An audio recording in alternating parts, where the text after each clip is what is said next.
Hello, everybody. I hope you're doing fine. Good morning, good evening, wherever you are. And I hope everybody is well and safe. And you know what? I heard somebody else say this, but I've heard, I hope you're safe and well so often that uh, I would not like to hear that for a long time. It's just everybody said, and I know everybody means that. I say it too, but I think after this COVID thing is over, that people probably won't be saying that as often because you hear it all the time. So anyway, I had a lot of work planned today outside, but it is really hot outside, and it's going to get a lot hotter as the summer comes.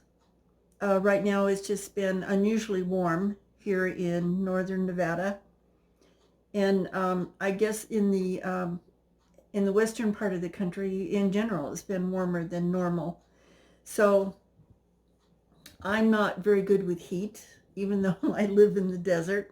It's kind of crazy, isn't it? But I love the desert, but you have to be smart about it if you're sensitive to heat, which I am. So what I do is I get up very early in the morning. I usually, during the hot times, during the winter, I'm a little lazy and I'll sleep until 6:30 or 7. But during the summer, because I know that I can't be outside in the afternoon, or I will just melt into a puddle, what I do is get up at 5:30 in the morning and I will work outside until about 10 or 10:30. That gives me a good 5 hours of work time. And then it gets too hot. And I have a real difficult time with the heat. So I come in the house and do things in the house until about 6 o'clock or so, depending on how hot it still is outside. And then when it starts to cool down in the evening, and in the summer, I can work outside until 9 o'clock at night sometimes. So I will go back out about 6:30 around there and do some more work until dark. And so that's kind of my day. And I'm having to start my summer routine early because it's only May, but it's too hot. I tried yesterday afternoon to stay out because it wasn't like 100 degrees out, but it was hot for me. And so I tried staying outside and working, and I'm telling you, it just didn't work. It just got too hot.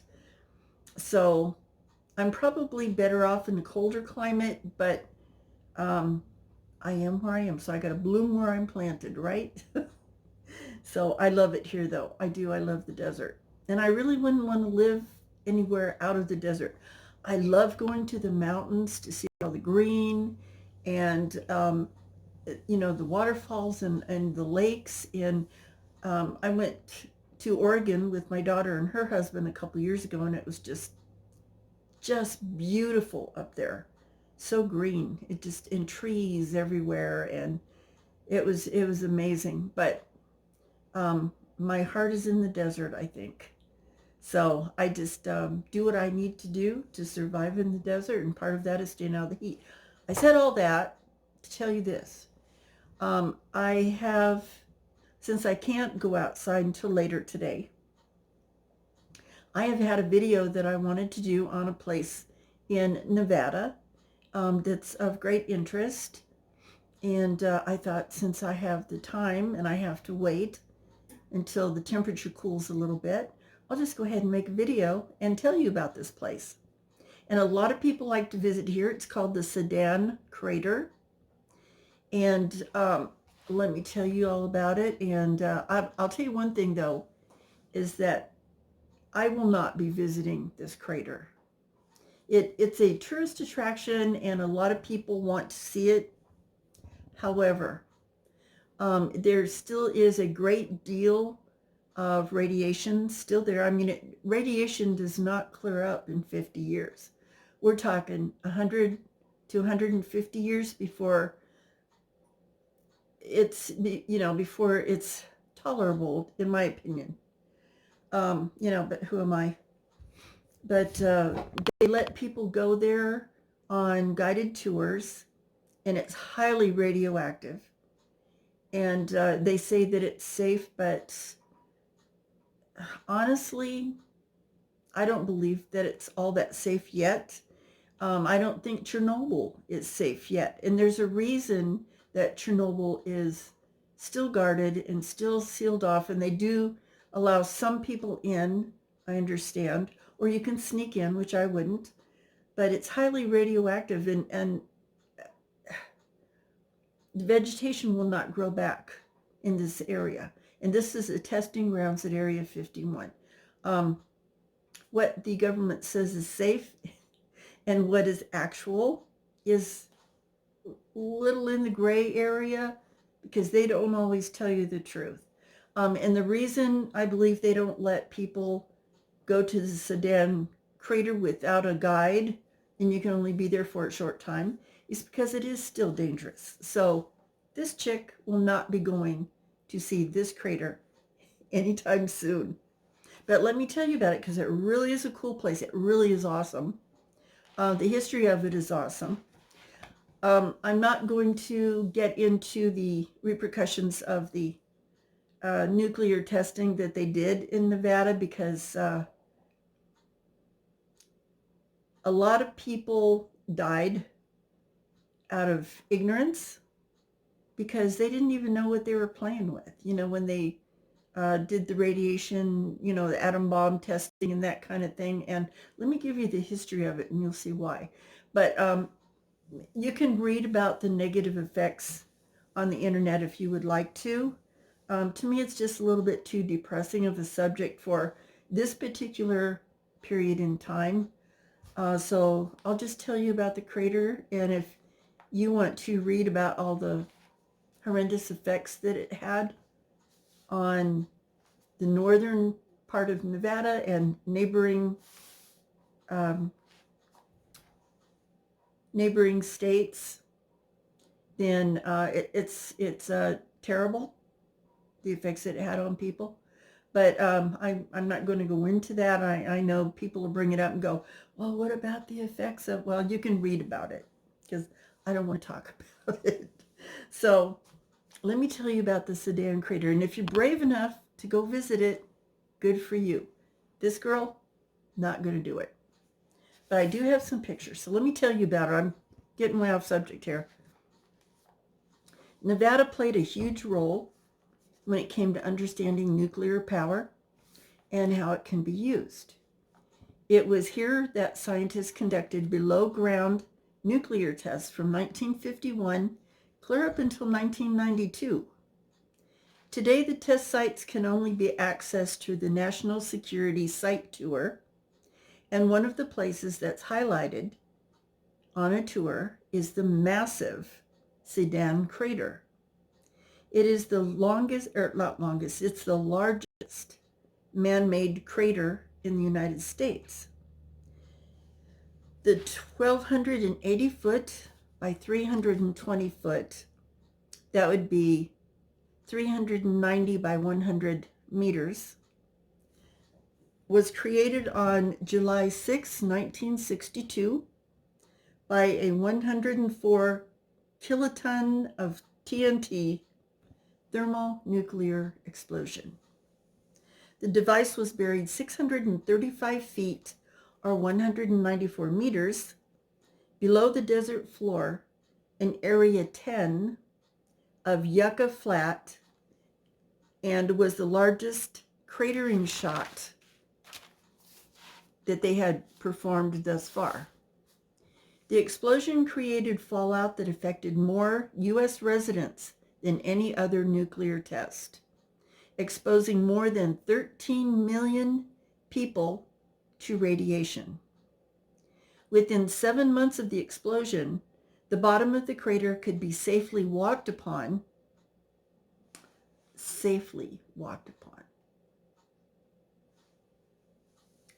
with no protective clothing, and photographs were taken. And by the way, a lot of those people who first went into the zone after they said it was safe, have now died of cancer.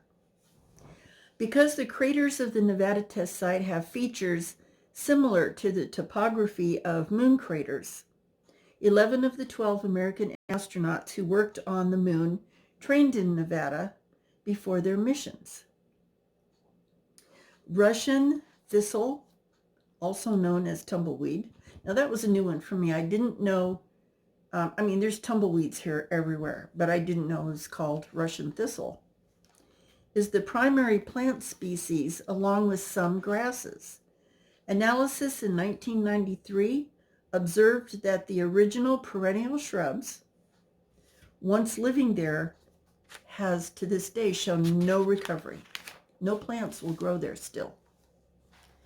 Mainly what was called the Sedan project was testing to see if a nuclear explosion could displace large amounts of dirt. Well, duh. Mainly for mining purposes. They were going to use nuclear explosions for mining purposes. Okay. Okay, I'm not going to say more. That's just insane. To test this concept, they lowered a bomb 600 feet below the Earth's surface. When it detonated, it lifted the ground 300 feet in the air before the surface actually broke. So you can imagine 300 feet of a huge mound of desert floor that's heaving up before it even exploded. Just heaved up 300 feet and then exploded. It must have been quite a sight. And I think you can also see some of these, and I'll give you the channel to go to if you want to see some of these explosions. This guy he does research on things like this, atomic bombs and that kind of thing. And I think he does have a video that shows this. The experiment was a success when it came to displacing 12 million tons of dirt.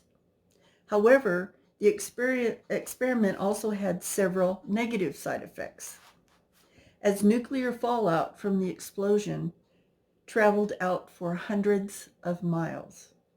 And we're not talking minor, hundreds of miles got massive radiation. And guess what? There were towns and cities, ranchers, everyone in this area was flooded with radiation from this blast. As a result, scientists deemed the concept of rising nuclear energy for mining purposes utterly unfeasible. Imagine.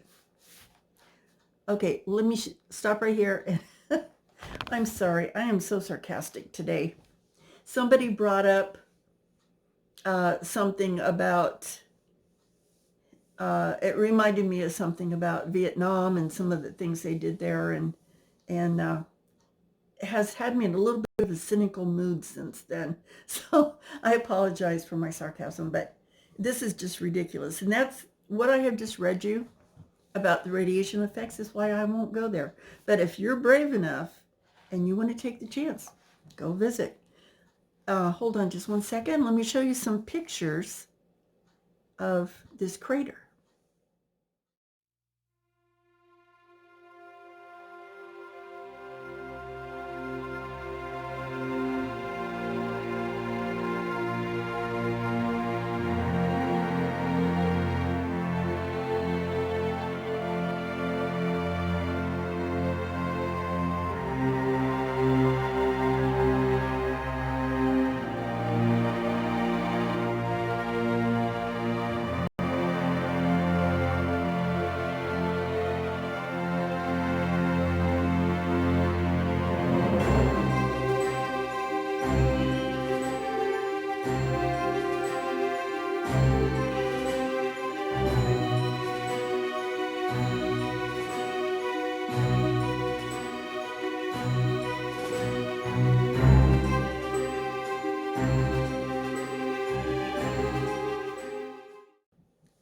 today, the giant crater serves as a reminder of not just the Sedan experiment, but all of the nuclear history that was made here.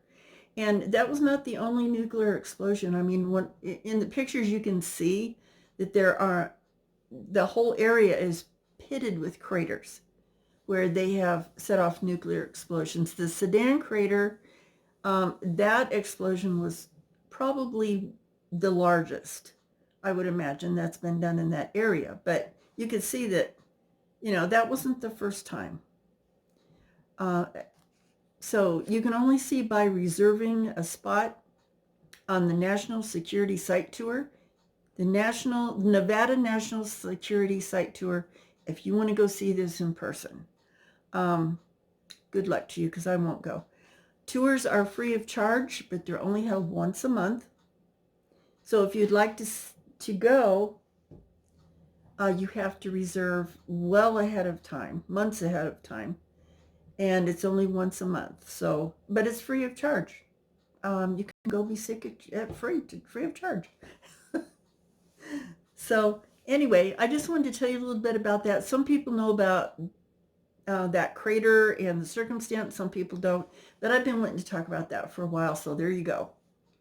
If you'd like to see actual early videos of this project and other nuclear tests in Nevada, I recommend going to these two YouTube channels. They're awesome. They have early footage, actual early military footage of these nuclear tests being done and bombs being set off. I can't put them on my channel because I'm not going to pirate their channel, of course. But if you want to see this, go to their channels. It's called atomcentral video. The atomcentral is the name of the channel. The video is Project Sedan H-bomb rips a crater near Las Vegas. And there's another channel called Atomic Tests channel. So go check these two out if you want to see some just spectacular nuclear explosions that were done in the desert. I had some friends in Las Vegas. I worked as a right-of-way, I was an international right-of-way agent for the Nevada Power Company for a few years. And there were like 4 or 5 people. Well, I'm not from Las Vegas. I'm from back east. I didn't move there until I was an adult. But these people that I worked with, there were like 5 of them. And during a 2-year period, and they did live into their 60s, 50s, late 50s and 60s, but I just found it quite a coincidence that they had lived in Las Vegas and had lived there most of their lives. And they were telling me that when they set off these atomic bombs, you could walk out on the main boulevard in Las Vegas, the Las Vegas Strip. And mind you, this was 50s and 60s when Las Vegas was pretty small. But they'd walk out onto the strip and stand in the main road and watch the mushroom clouds. If you're close enough to observe the mushroom cloud, you are way too close. And this was like maybe 50, 60 miles away. That's way too close for a nuclear explosion, for you to be standing with no protection in the middle of the street going, oh, wow, look at the mushroom cloud. If you can see the mushroom cloud that clear, you're way too close. And all 5 of them died I was there for, I think the first 2 years I was there, all 5 of them passed away from radiation poisoning and from, cancers related to radiation. And it was because they lived there most of their lives. They were there during the tests, unprotected, standing and watching the mushroom cloud in Las Vegas on the main street. And I did some research on it, and a lot of people who lived in Las Vegas most of their lives during the 50s and 60s when they were doing all of the nuclear testing have developed some sort of cancer and passed away in like their late 50s, early 60s. So a large number. And not only in Las Vegas, but, like my research told me on the Sedan crater, that one explosion exposed people 100 miles in a 100-mile radius around that crater of radiation. Interesting note is John Wayne, if you remember who he is. He was a famous cowboy actor, for those of you who don't know. Very famous cowboy actor. He was doing a movie by St. George, Utah, and out in the desert. And it's quite a coincidence that almost every single member of the cast and crew on that movie developed cancer. Almost every single one. So that tells you something. And I think this was right before, if I remember correct. I mean, I could be wrong, but from what I was reading, I think that the movie was made before they actually detonated the Sedan crater explosion. So you can tell, tells you how much radiation was already out there. And there's one, you got to watch these two channels, because especially, what was that first one? Let me see. Oh yeah, the atomcentral. Watch that one. He's got some most amazing vintage footage of the explosion. It gave me the willies, because I was watching some of these explosions and I'm seeing these soldiers and they're standing like right there. He actually has a film on there of one of the first explosions, atomic explosions they did. It was actually done in the air above the ground, an atom bomb. But they put these 5 men, soldiers, at ground zero, right underneath of it. They exploded the bomb, and the men, it was high enough that the men didn't immediately receive any harm, but they were right there at ground zero, directly under this atom bomb that just went off, because they didn't know. And they used people as human guinea pigs, which really, there's no justification for that, but in my idea. But it just gave me the willies watching these 5 men standing there, looking up, watching this thing explode, and they all hide their eyes and they kind of jump a little bit because it was loud. And then as soon as it's over, all this radiation, you can't see radiation, and it's falling down all over these guys. I mean, they are right there getting radiated to the core. Had no idea. And they're shaking each other's hands like, oh, job well done. We set off this bomb, and wow, that was really cool. Did you see that? What? And I'm going, dude, you guys are so dead. But back then, to me, it seems so irresponsible to say, okay, I'm not going to get on my soapbox, but to explode something knowing that it has radiation and just using people as human guinea pigs. I just, enough said. But anyway, that bothers me a lot. But anyway, that was my talk for today. It's a really cool concept. It's a cool thing. It's a piece of history. Not someplace that I personally am going to go see. But if you want to go, I told you where to go. I'll put it in the description too. If you want to take a chance, go out there and see it. Go see it. I mean, it's at your own discretion. But I don't believe the government when they tell you that it's safe, because it's not. It may not kill you immediately. Maybe years and years and years from now, you might feel some effect. Maybe not. I don't know. But, their idea of safe and what really is the truth is two different things. So that's my talk for today. I hope you guys enjoyed it.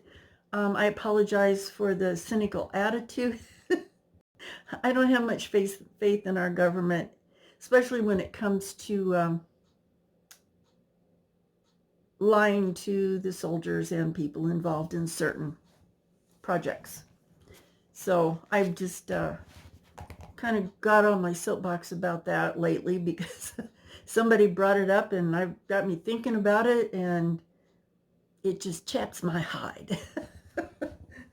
So you guys have a good day, good evening, good morning, wherever you are, and look into those two channels. I mean, they have got some horrific explosions that's very, you sit there and you go, wow. And it's vintage footage, so it was actually taken at the actual time. It's all in black and white, but it's just amazing. So I'll put those in the description, and we'll talk to you guys later. Love to you all. And I hope you're all well. My family and I are all well so far. And we'll talk to you later then. Bye-bye.